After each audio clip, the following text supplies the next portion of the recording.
to that key race heating up in the state of Ohio. The campaign intensifying in the close contest for governor there. Republican candidate Mike DeWine currently is trailing his Democratic opponent Richard Cordray in the Real Clear Politics average of the polls.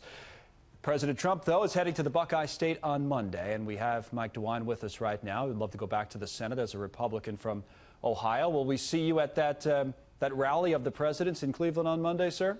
Oh, I'll certainly be there. The president's coming in to give our campaign a boost, and we're very appreciative of that. I guess I ask you that just because I was curious about whether or not you think he can give you a boost. I know you were and have been endorsed by the outgoing governor of the state, John Kasich, who's been one of the president's larger critics. So how do you see yourself in terms of who you identify more with as a Republican? Is it John Kasich or is it President Trump?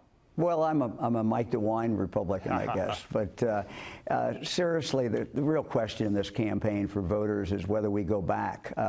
8 years ago, my opponent, Richard Cordray, and Ted Strickland were in charge in Ohio. We had double-digit unemployment. We'd lost 400,000 jobs. We've come back. We've regained those 400,000 jobs, plus another 150,000.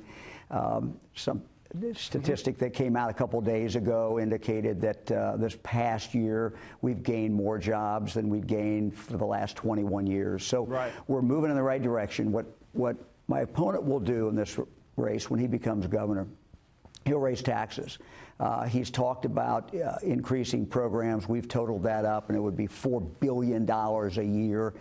And unlike Washington, we have to balance our budget. So when you spend $4 billion more than you have to raise taxes. And that's what Cordray will do. He's also talked a lot about you and talked specifically, like many Democratic candidates around the country, about health care. Democrats really seem to think that's a winning issue for them in this cycle. We'll see. But he's come after your time as the state attorney general, saying that you are not a supporter of people who have pre-existing conditions, that you were opposed to insurance programs that protected those pre-existing conditions. Well, what do you say to that?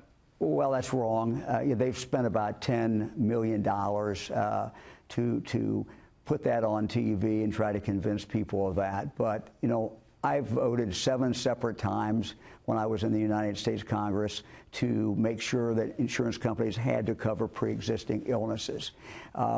My wife, Fran, and I have 8 kids. We have 23 grandkids. I'll tell you, anybody with a family that size understands medical problems, pre-existing illnesses. Right. And so there's no way in the world that I would do that. And my commitment to the people of Ohio. But you did oppose Obamacare as the state AG, and which had protection for pre-existing conditions in it. So by that measure, you would have been opposed to it. I guess that's the point, right? Well, Obamacare had a lot of problems. And the individual mandate that very few people I have talked to liked it all. Right. The fact it was a tax, the fact that you don't have as much freedom to pick your own doctor, all those things are reasons to oppose Obamacare. But pre-existing, I have a long record of saying we need to cover that. Give me the most important factor for you here the next few days. I mean, this is a state the president won, right, by 10 points. You've been a senator from this state before, a long career in Republican politics. But if the polls are right, you're down a few points. What's the most important factor for you as you close things out?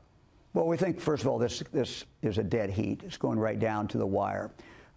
Look, I think, again, people need to think, do we want to go back to the days when Cordray and Strickland were running things? We've come a long way in the last 8 years. We're moving Ohio forward. We need to do that. We cannot have tax increases. A tax increase would be absolutely devastating to the state of Ohio. We're coming back. Our numbers are looking good. We've got a lot of good things that are going on.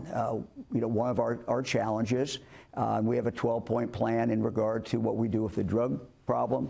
Right. We also have a real focus in regard to how we uptick the skills of some of our workers so that they can have the 21st century jobs. Those are 2 issues that are really important. Yes, opioid crisis, a big one.